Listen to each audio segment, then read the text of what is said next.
in a quiet forest stitched together by winding paths, mossy rocks and whispering trees, there lived a little bear named Mallow.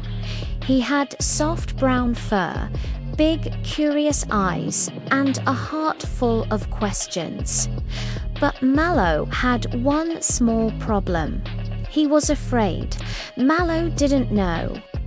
One fine morning, the sky painted itself in sherbet colours. The birds were composing new songs, and the forest was glittering with dew. Mallow and Brisk were headed to Blueberry Bender, magical part of the forest where the biggest, juiciest, jiggliest berries grew. "You'll love it," Brisk promised, bouncing ahead. The berries sparkle in the sun like tiny purple lanterns. "I hope so," Mallow said, padding behind, nibbling his claws. Soon they reached the great glimmering river. It wasn't a mean river. It didn't shout or crash, but it did rush. Fast and shimmery, the water sparkled like silver ribbons racing through the woods. There, lying across the river like a sleepy crocodile, was a narrow log bridge. But next to it, something else. A stone leap path, a winding set of round, flat stones, each one just far enough apart to make Mallow's paws go cold. Brisk leaped without hesitation, bouncing from stone to stone like a cheerful breeze. "Come on, Mallow, it's the fastest way to the berries." Mallow tiptoed to the edge. The stones shimmered. The water whooshed. He backed away. "I'll just take the log bridge," he called, trying to keep his voice from wiggling. Brisk shrugged. "Okay, but the leap path is more fun." Mallow crossed slowly, gripping the bark beneath his claws. When he finally reached the other side, Brisk was already rolling in blueberry bushes, his muzzle stained purple. Mallow smiled, tried one, and his eyes lit up. "These are moonberries," he squeaked. Brisk hurried to the edge. The river's taken it. It must have floated away with the tide. Mallow stared. There were only two options. Go back the very long way, or take the leap path.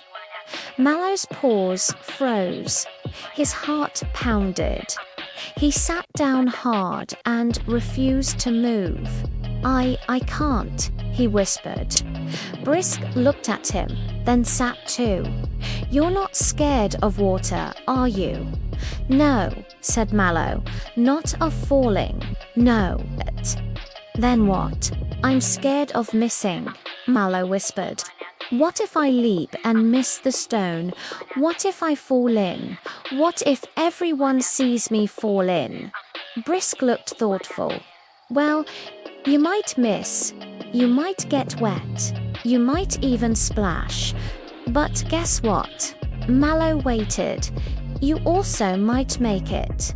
Mallow blinked. "And if you do fall in," Brisk said with a grin, "I'll jump in right after you. Deal?" Mallow sniffed. "Deal," Brisk stood. "I'll guide you. Just one stone at a time." Mallow walked to the river's edge. The first stone wasn't that far. He bent his knees, gave a shaky bounce and plop. Landed. He did it. "See," Brisk said, standing on the second stone.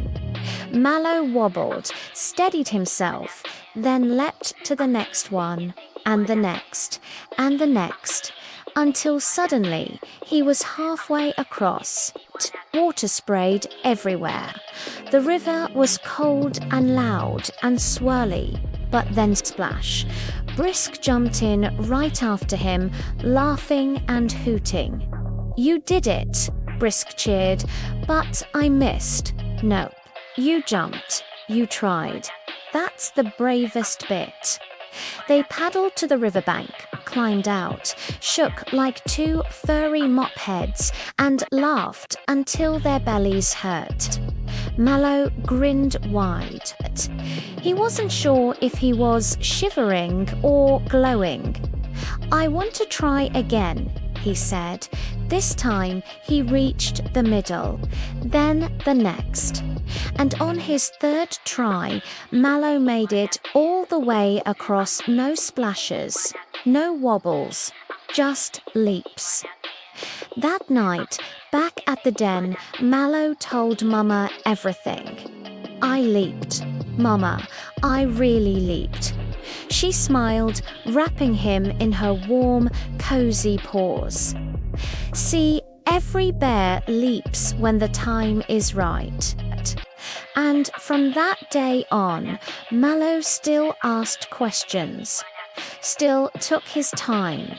But whenever he faced something that felt too big, too wide, or too tricky to cross, he remembered the river, the leap, the splash, and the way trying was the most magical leap of all.